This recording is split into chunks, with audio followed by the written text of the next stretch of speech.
My parents used my koi pond to boost the property for my sister's wedding sale. I didn't scream. I let them host the buyers, then tore up everything before the deal closed. I still remember the day the envelope arrived. It was a Tuesday, my light day of the week, with just 2 showings and some paperwork. But I couldn't have known that what was waiting for me in the mailbox would change everything. I grabbed the mail on the way up to my apartment, junk, bills, and an envelope from Whitmore and Associates, estate planning attorneys. The heavy cream stock of the envelope felt almost formal, too weighty for just another bill. I could feel my pulse quicken as I turned it over and saw the return address. My grandmother's trust fund. The one my parents had been managing since I turned 18. The one they had promised would be fully available when I turned 28. I was 28, and this envelope, it was supposed to be my financial freedom. I fumbled with my keys, nearly dropped my purse, and barely made it inside before I tore the envelope open. The first thing to slip out was the check. I caught it, flipped it over, and nearly dropped it again. The amount read for $14.60.50.28. My stomach dropped. I stared at the number, blinking as if my eyes were playing tricks on me. I read it again. $14.60.50.28. That couldn't be right. This trust fund had been set up when I was born, funded by a life insurance payout, some investments, and promises of something substantial. Something that would set me up for life. My parents had always made it sound huge, life, changing. Enough to cover my college, my start in life, a foundation to build on.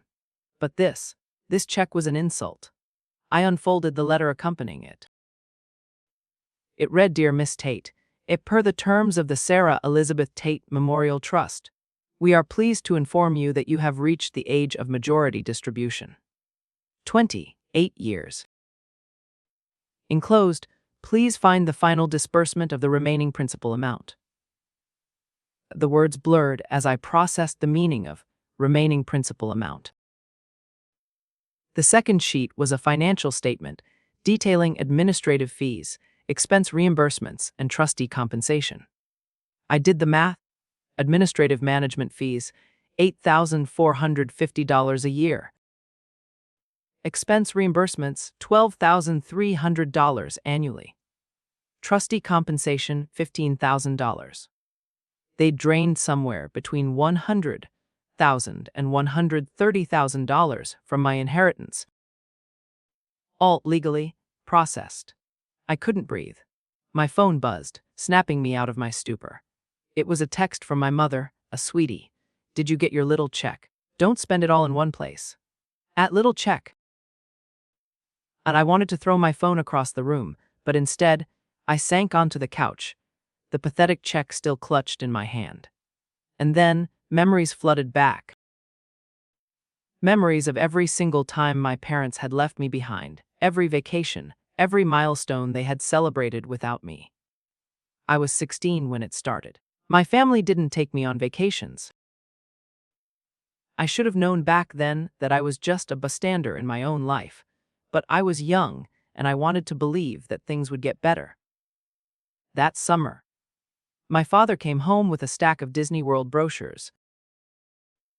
He spread them out on the dining room table, grinning as he showed them to Ella, my older sister. She squealed with excitement, her eyes lighting up as she planned every detail of the trip. "I can't wait. We'll have so much fun." My mom was already planning outfits for Ella, picking out matching sundresses for the 2 of them. They both chattered about the perfect trip, the perfect family vacation. I sat quietly, unsure of what to say. Then I asked, "What about me?" My dad didn't even look up from the brochures. "The hotel's fully booked, kiddo. We could only get 1 room, and it's barely big enough for 3 of us. You understand, right?" I nodded, the familiar lump rising in my throat. It wasn't the first time. They'd done this before, left me behind for a family-only trip. And when they came back, they had stories to tell, pictures to show. Ella got Minnie Mouse ears, a T-shirt, and a photo album. I got a single pressed penny from the Magic Kingdom. That was my family. I understood. The next time they left, it was for Paris. They told me it was to celebrate Ella's engagement. I was finishing up my last year of high school, crammed into a tiny room, studying for finals, working extra hours at my part-time job. But when I walked across the stage at graduation, my parents weren't there. I got a text from them that morning. Something came up. We'll celebrate when you visit next. Later, I found out they'd taken Ella to Paris. They'd toasted champagne in front of the Eiffel Tower, while I stayed behind eating frozen pizza in my dorm room, packing up my life into boxes. Ella got everything. I got nothing. And it wasn't just the trips. In college, I worked 2 jobs, one at the library during the day, the other waitressing at night, to cover the costs that my scholarships didn't. My parents said the trust was locked up until I graduated.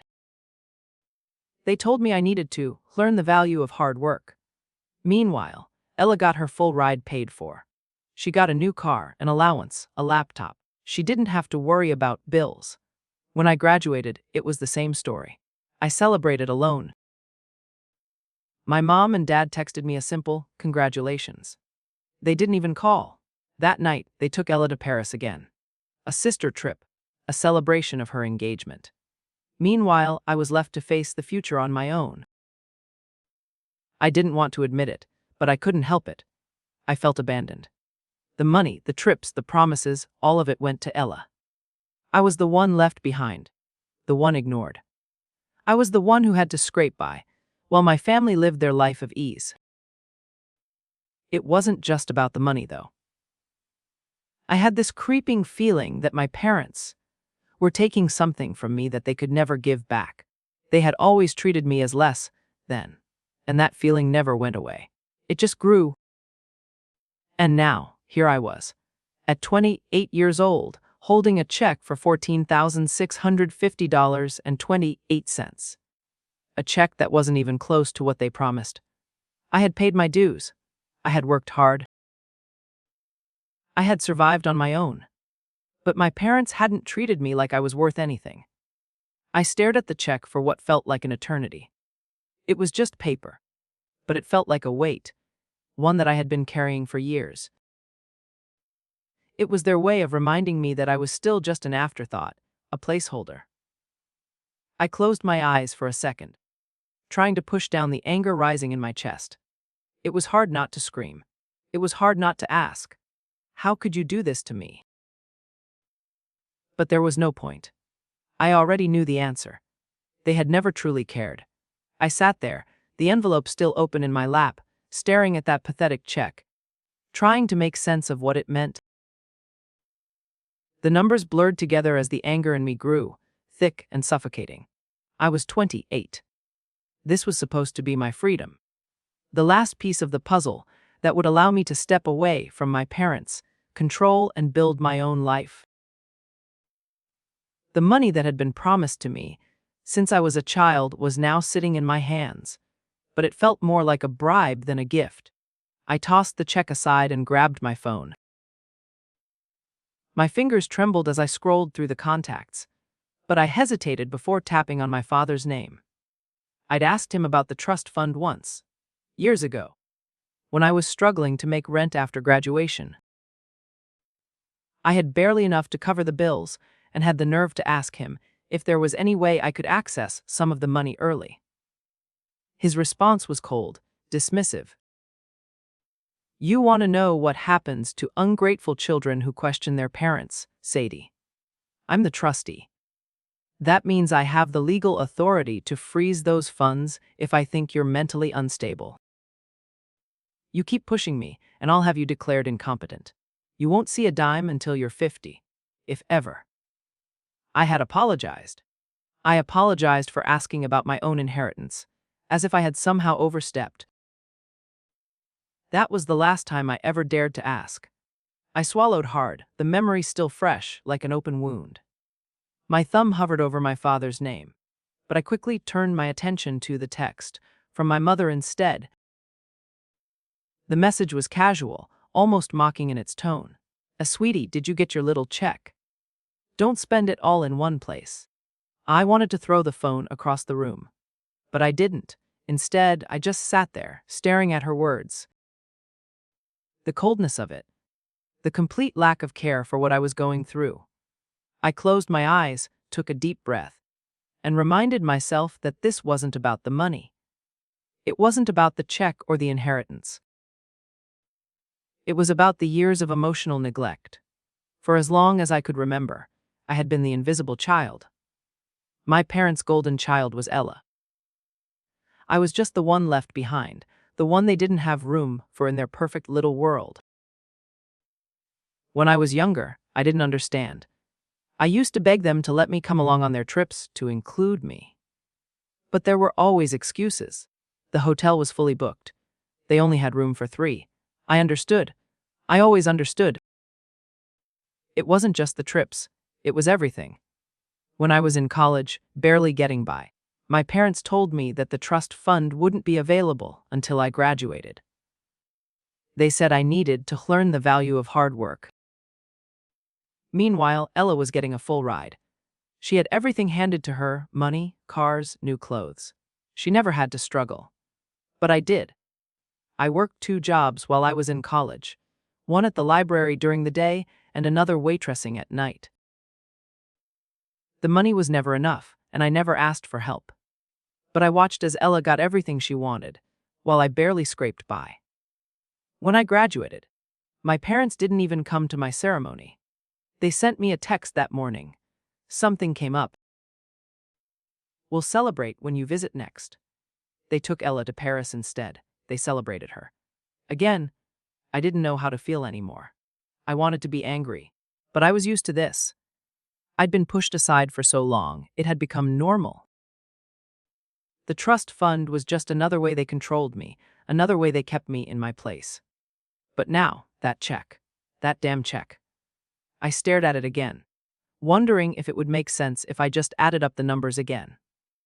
But I already knew. The numbers weren't the problem. The problem was everything they had taken from me over the years. They had drained my trust fund with fees and reimbursements. They had taken my childhood, my future, and even now, they were making me feel small. I stood up, the weight of everything pressing down on me. It was time to stop waiting for them to change. It was time to stop begging for approval. I wasn't a child anymore. I didn't need their money. I didn't need their love. Not the way they gave it.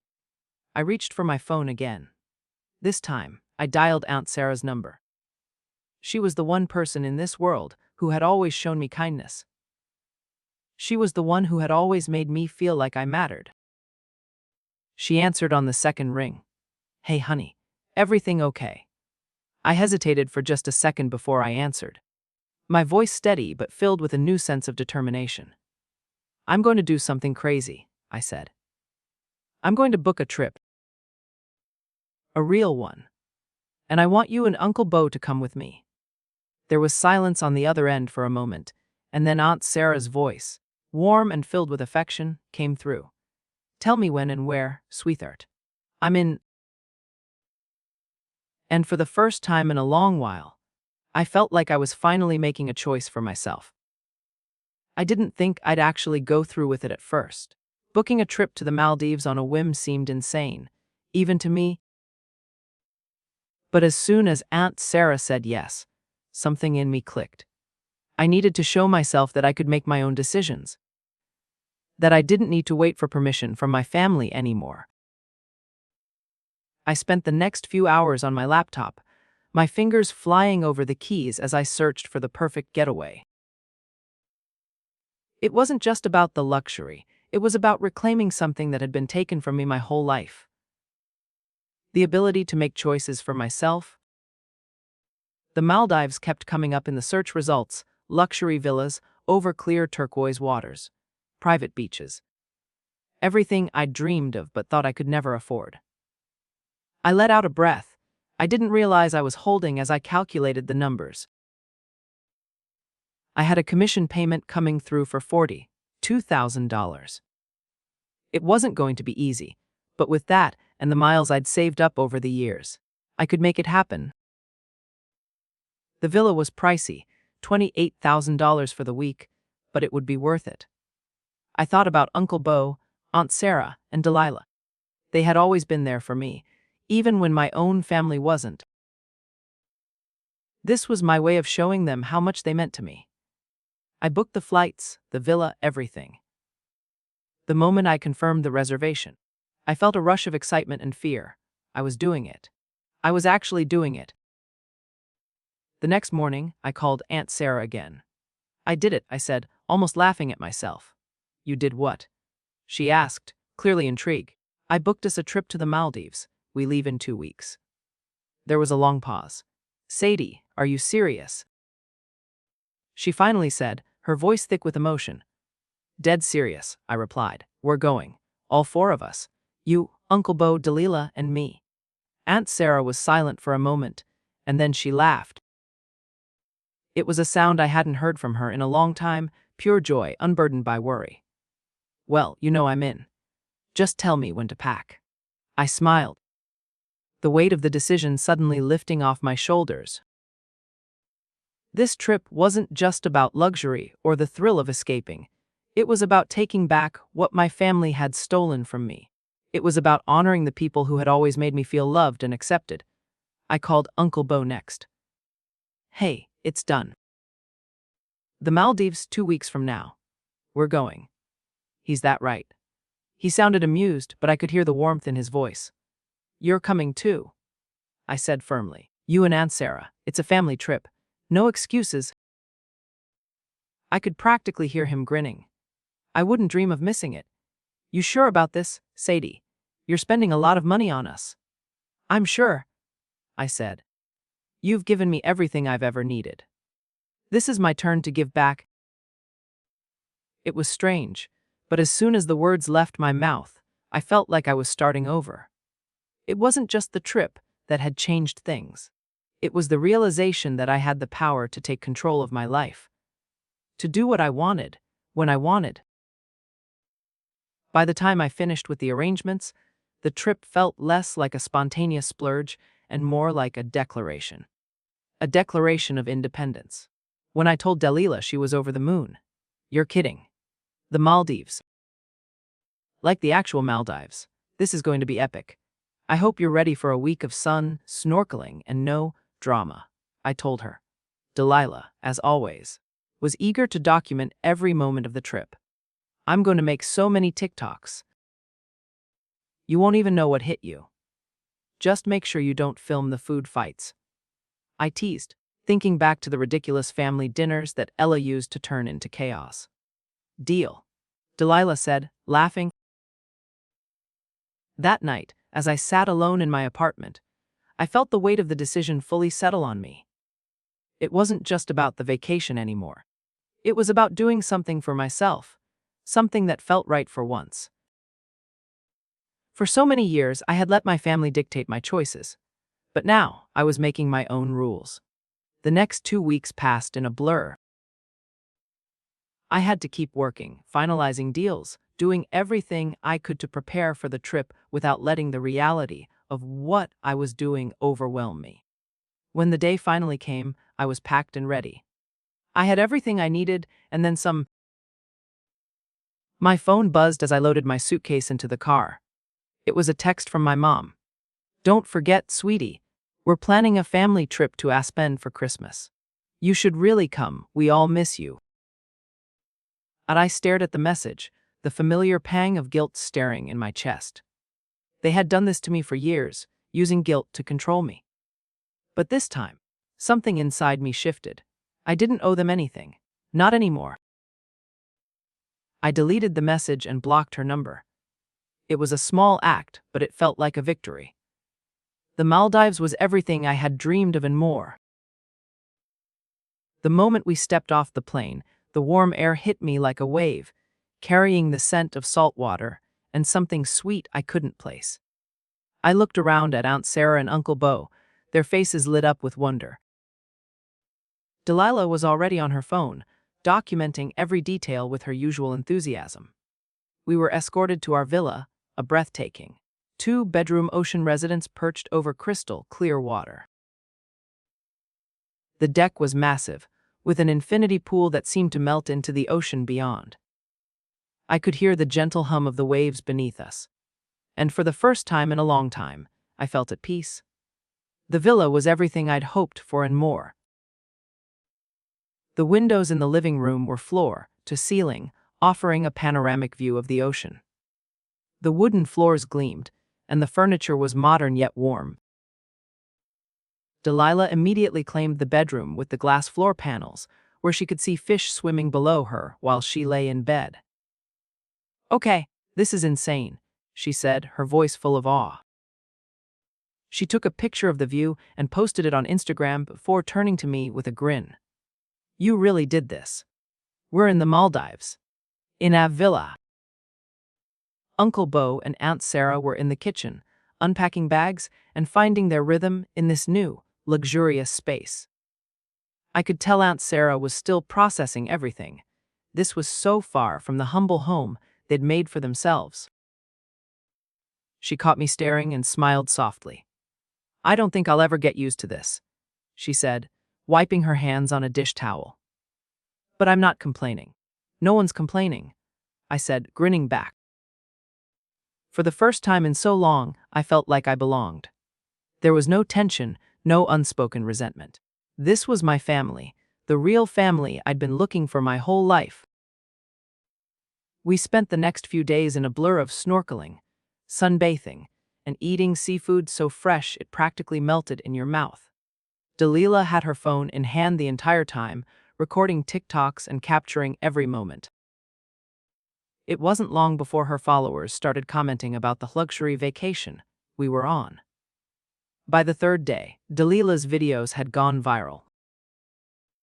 The one where she spoke directly to the camera, standing on the deck of our villa, had hit over 1 million views in less than 12 hours. "So, here's the deal," Delilah started, her voice more serious than I expected. "My cousin Sadie booked us this trip. The Maldives private villa, overwater bungalows, total paradise. And you want to know how she did it? With her own money. She worked her ass off, earned every penny. And you know what else? Her parents and sister have been treating her like crap her whole life. Taking her inheritance, leaving her out of everything, using her as a free babysitter, and never once showing her the love she deserves." She panned the camera to show the villa behind her, the turquoise water, the sun-drenched sky. "This right here is what it looks like when you have a real family, when you're not just a cash machine. When someone actually loves you for you, and not for what you can give them.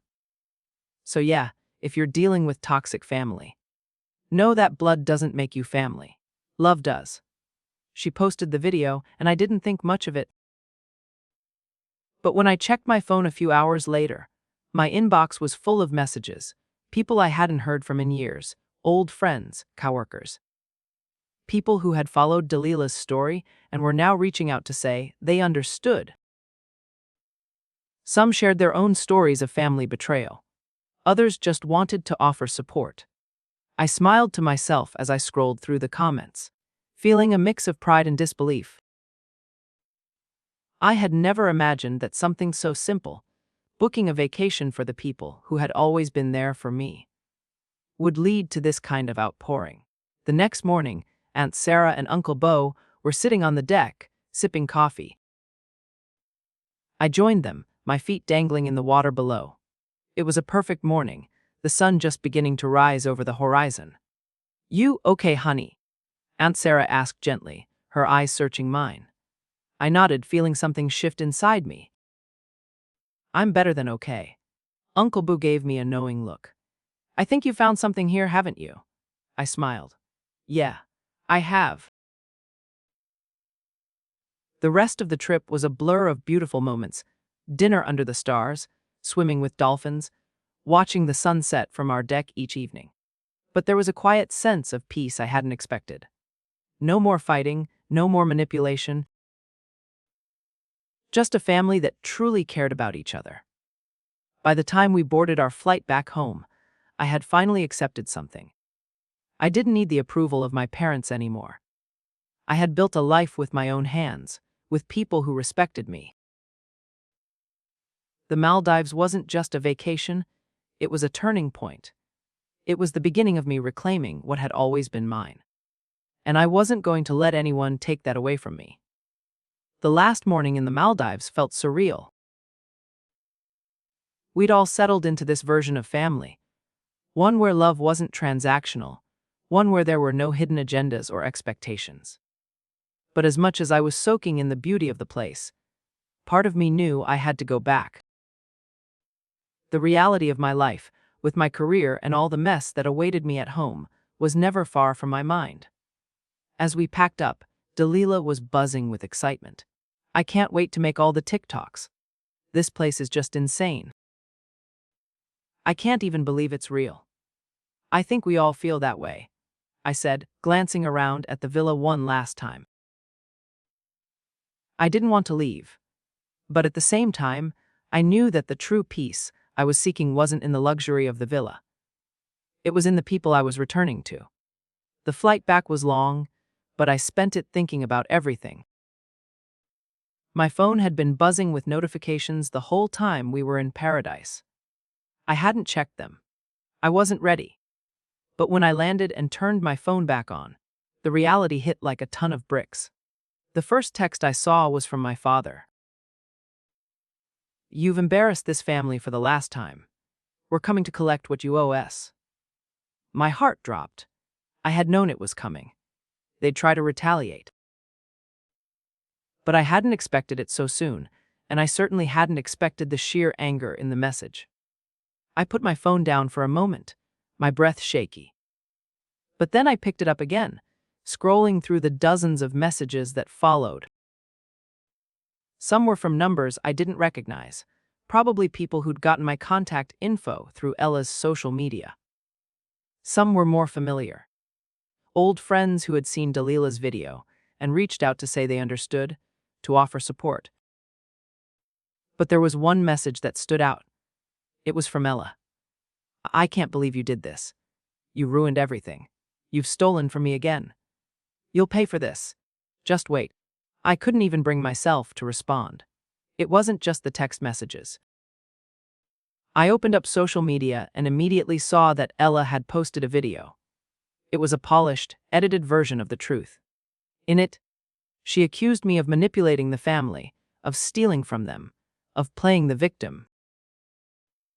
I stared at the screen, my mind spinning.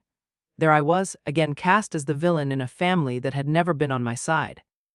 The video was carefully curated, as always, and the comments were just as vicious. "Sadie is a liar and a thief. You've ruined everything. You should be ashamed of yourself. Your sister is a saint. We're all tired of your games." My phone was flooded with notifications. But I didn't care anymore. I had been through this before. The guilt trips, the manipulation, the twisted version of events they always fed to anyone who would listen. But this time, I wasn't backing down. I closed the app and let out a long breath. I knew what I had to do. I wasn't going to let them control me anymore. Later that afternoon, I walked into the office for an open house I'd been preparing for weeks. The house was beautiful, a $3 million luxury listing that was supposed to be the one that made my career. It was full of potential buyers, all serious, all professional. The property was stunning, with floor-to-ceiling windows, sleek design, and smart home features that impressed everyone. And that's when it happened.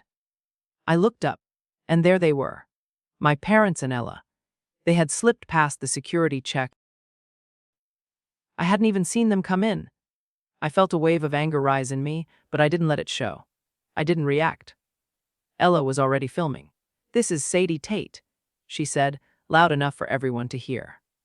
"She's the one selling you this property. But what you don't know is that she's a liar, a thief, and a traitor. She stole from her own family, and now she's trying to sell you a house that she doesn't deserve to be involved with." I froze, every eye in the room turning to me. I felt my pulse race, but I didn't let it show. Without breaking my composure, I turned to the group of potential buyers and said, Laddies and gentlemen, I apologize for the disruption. These two women are my estranged family members. They have been harassing me for weeks, and this is just the latest attempt to damage my career and my reputation. I turned to the security team. Please remove them. This is trespassing, and I'm calling the authorities. Ella's eyes widened, but she didn't stop filming. You can't do this. This is a public event. I'm just showing people what kind of person you really are. The guests looked uncomfortable, some of them shifting on their feet. But then one of the older men, a serious buyer who had been quiet until now, stepped forward. He raised his hand and spoke in a firm voice. I don't know who's telling the truth here, he said, glancing at Ella, then back at me. But I've seen enough. I'll wait outside until the situation is handled. But I'll tell you this, I came here to see a property, not a drama show. And if you can handle this with professionalism, I'll consider buying. The others nodded in agreement. Ella's face turned bright red as she turned her camera on the man. You're going to regret this. You don't know what she's really like. But it was too late. The security team moved in, gently but firmly escorting my family out. The whole time, Ella was shouting, calling me every name in the book. Once they were gone, I turned to the remaining guests and smiled. I'm so sorry for that. Please, feel free to continue with the tour. I took a deep breath, feeling the adrenaline rush through me. I had kept my cool. I hadn't let them get to me. And in doing so, I had gained something far more valuable than a sale. I had finally stood up for myself. The phone call came the next morning, right as I was finishing up some paperwork at the office. My heart skipped when I saw the caller ID. It was from my father. I didn't want to answer. I knew it would be a repeat of everything I'd already heard, the anger, the threats, the manipulation. But something inside me pushed me to pick up. I couldn't keep running anymore. Sadie! My father's voice was strained, tight with fury. You've gone too far. You've embarrassed this family for the last time. I clenched my jaw, but I didn't respond. Let him talk. We're coming to collect what you owe us. His words were sharp, like a knife cutting through the air. You think you can just throw us aside like this? Do you have any idea what you've done? I felt a coldness spread through me, but I stayed silent, listening to the bitter venom in his tone. He went on, spitting out his usual threats. You've ruined your sister's career. Do you think I'm just going to let you get away with this? You've crossed a line. My heart pounded in my chest, but I kept breathing steady, trying to ignore the growing anger in my veins. I'm not the one who ruined everything, I said, my voice calm, even though the fire inside me was rising. You did. You and Ella. You've been using me for years, and I've let you. But that's over. It ends now. The silence on the other end of the line was deafening. I could almost hear the way my words hit him, like a slap in the face. You don't understand, do you? He hissed. You think you're untouchable now that you've got money. You think you can just shut us out and pretend you've got it all figured out. You're nothing without us. We made you. I took a deep breath. He was trying to control me, like he always had, trying to make me feel small, weak, insignificant. But I wasn't that person anymore. I was done. No, you didn't make me. I said, my voice steady but firm. I made myself. I built my career. I paid my dues. And I'm done being your punching bag. I'm done. I heard him breathe heavily on the other end of the line. You won't get away with this. I'll make sure everyone knows what you really are. You'll regret this. Sadie, I'll make sure of it. Go ahead, I replied. I'm not scared of you anymore. You can't control me. I hung up, not waiting for him to say another word. The truth was, I was shaking, but it wasn't fear. It was the adrenaline coursing through me, the rush of finally standing up for myself. The years of hurt, of feeling small, had built up to this moment. And for the first time, I didn't feel powerless. I felt strong. But the relief didn't last long. A few hours later, I got another message, this time from Ella. It was a screen grab of a post she'd made on social media. She'd shared a picture of me from the open house, her caption dripping with venom. "This is the real Sadie Tate," it read. "A thief, a liar, a traitor. She sold out her own family for a luxury vacation. Now she's trying to ruin my career. Don't trust her. She'll destroy you." I stared at the screen, my blood boiling. She had twisted everything, just like I knew she would. But this time, it didn't have the same effect. I showed the post to Uncle Boo when he called later that afternoon. "Don't let her get to you, Sadie," he said, his voice firm. "She's desperate, they both are. They're trying to make you feel guilty. But you're done with that. You've got the truth on your side." I nodded, but it still stung. I had to remind myself that I didn't need their approval anymore. That night, I went home and sat down on my couch, staring at my phone. The messages kept coming in. Some of them were from strangers who had seen Delilah's video. They supported me, encouraged me to stay strong. But others were from people I hadn't heard from in years, old friends, ex-colleagues, some who were just as angry as my family. They wanted answers. They wanted to know if what Ella had said was true. The next morning, my phone buzzed again. This time, it was a call from Richard Sterling, my boss. "Sadie," he said, his voice crisp. "I saw the video." I felt a knot tighten in my stomach. "Listen," Richard continued, "I know this situation is messy, but you handled yourself well at the open house. You kept your cool. That's important. I'm behind you on this, but I need to know what you're doing next. We've got that big listing coming up. It's still on the table, right?" I took a deep breath. "Yes, it's still on the table." "Good," he said, his voice relaxing a little. "Focus on that. Let me handle the rest. I'll make sure the company's behind you. You've got a lot of people who believe in you, Sadie." I hung up feeling a little lighter. It was the first time I'd heard someone outside of my family tell me I was doing the right thing. But then the knock came. I wasn't expecting anyone, and the pounding on the door startled me. My heart raced as I walked toward it, but when I checked the peephole, I saw them, my parents. I stood frozen for a moment, the old fear creeping back in. They were here. They had come to collect. But I wasn't that scared little girl anymore. I didn't open the door. Instead, I grabbed my phone and called Uncle Boo. "They're here," I said, my voice shaking. "What do I do?" "Stay calm," he said. "I'm coming. Don't open that door. I'll be there in 10 minutes. I hung up and waited, heart pounding. I wasn't sure if I could handle what was coming next. But I knew one thing for sure, I wasn't facing them alone anymore.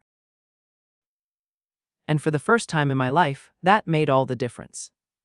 The pounding on the door didn't stop. I could hear my father's voice now, louder and more frantic, demanding that I open up. "Sadie, open the door right now. You owe us, and we're not leaving until you pay what you owe." I stood in the hallway, heart pounding, not sure what to do.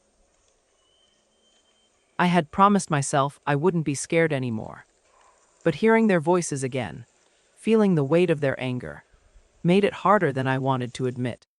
I pulled my phone from my pocket, my fingers shaking as I dialed Uncle Bo's number. "They're here," I said, barely above a whisper. "What do I do?" "Stay calm," he said immediately, his voice steady and reassuring. "I'm on my way. Don't open that door. I'll be there in 10 minutes. I hung up, pressing my back against the wall. My mind raced, but I focused on breathing, forcing myself to calm down. This was it. This was the moment I had been waiting for, the moment I had prepared for. I had finally drawn the line, and I couldn't let them cross it. Minutes felt like hours, but then I heard a car pull up outside. I knew it was Uncle Bo. I didn't move, didn't open the door.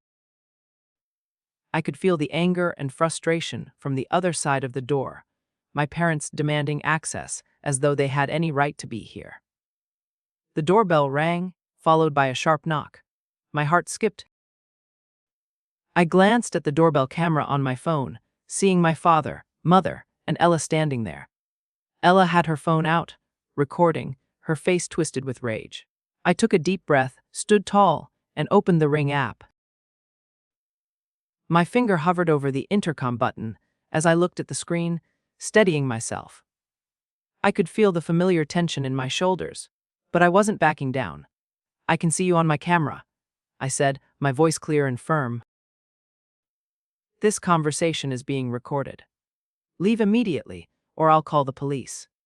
The silence on the other end was thick with disbelief, but my father finally spoke. "Sadie Marie Tate, you owe us.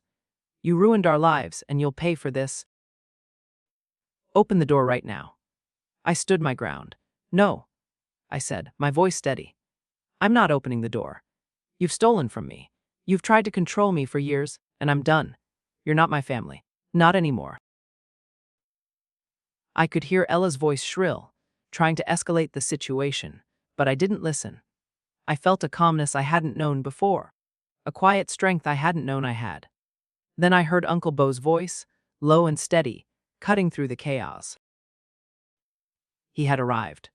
Without a word, he walked past me and opened the door. I hadn't even seen him move, but there he was, standing in the doorway like a wall of calm. My father's expression changed in an instant. The rage drained from his face, replaced by something I'd never seen there before: fear. Genuine fear. Uncle Bo didn't raise his voice. He didn't need to. His presence alone was enough. He looked at my father and said in the quietest of tones, "Daniel, you're trespassing. This is my niece's home. You will leave, and you will leave now." My father took a step back, then another. Ella's phone was still recording, but her voice had gone quiet. "You're harassing my daughter," Uncle Bo continued, his voice calm but unwavering. "That concerns me very much. She's my daughter." My father spat, but it didn't have the same fire. The fight had gone out of him. "You're not her family anymore," Uncle Bo said flatly. "Family doesn't treat each other like this. Family doesn't steal. Family doesn't threaten." Ella stepped forward, holding her phone up. "You just threatened him," she said, her voice shaking with outrage. "You can't do that. This is assault." Uncle Bo didn't flinch. He looked at her for a long moment, his eyes cold and firm. "You want to talk about assault?" he asked, his voice soft but intense. "Let's talk about the threats you've made against my niece. Let's talk about the harassment, the lies, the way you've treated her for years. You want to compare legal problems. Please. Try me." My father looked from Uncle Bo to my mother, who was standing at the bottom of the stairs, her arms crossed.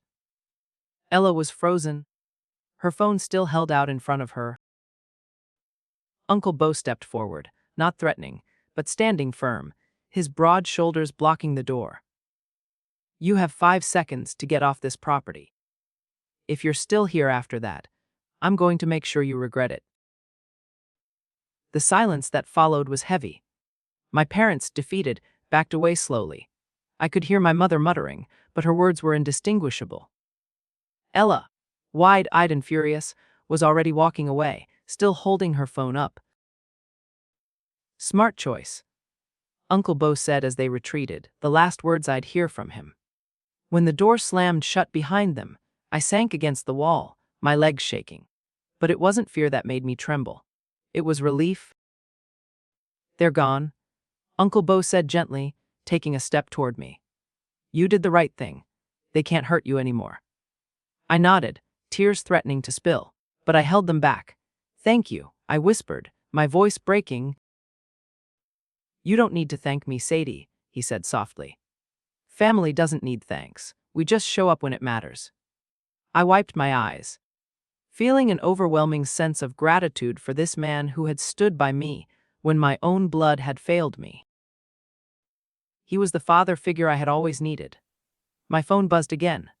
It was a text from Richard Sterling. "I saw what happened. You handled yourself like a pro. Don't worry about the house, it's still on the table. You've got support here." I smiled, feeling a new sense of power, of control that I hadn't known before. The rest of the day passed in a blur, but something had shifted. I wasn't just standing up to my family. I was standing up to everything they had made me believe about myself. That night, Uncle Bo stayed with me, and we spent hours talking. The peace I had found, the sense of safety, settled over me like a warm blanket. And for the first time in years, I felt like I was finally home. I knew things wouldn't be easy. I knew the road ahead would be hard. But I also knew I wasn't alone anymore. I had people who truly loved me.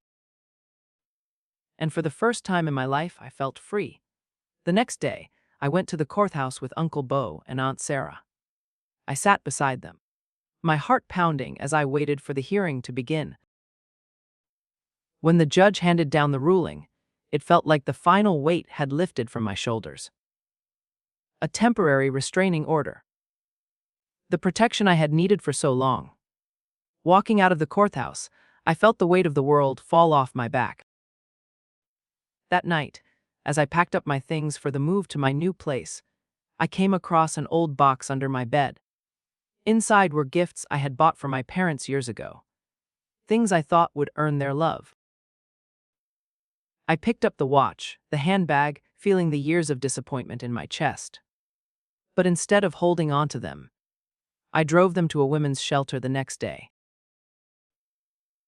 They were meant to buy me a place in their world, but now they would help someone else start over. I felt a peace I hadn't known before. I was letting go of all the things they had made me believe about myself. Christmas came and I spent it at Aunt Sarah's, surrounded by love. That night, Uncle Bo handed me a manila envelope. I opened it to find the petition for my adoption. Sarah and I talked about it, he said softly. We want to make it official. You're our daughter, Sadie. In every way that matters. Tears welled up in my eyes. Yes, I whispered. 1,000 times yes. And for the first time in my life, I felt like I belonged.